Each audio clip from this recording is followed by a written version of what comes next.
بسم الله الرحمن الرحيم ألف لام را تلك آيات الكتاب الحكيم أكان للناس عجبا أن أوحينا إلى رجل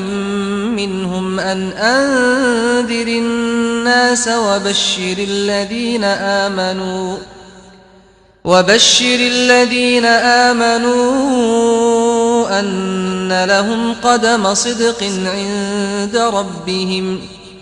قال الكافرون إن هذا لساحر مبين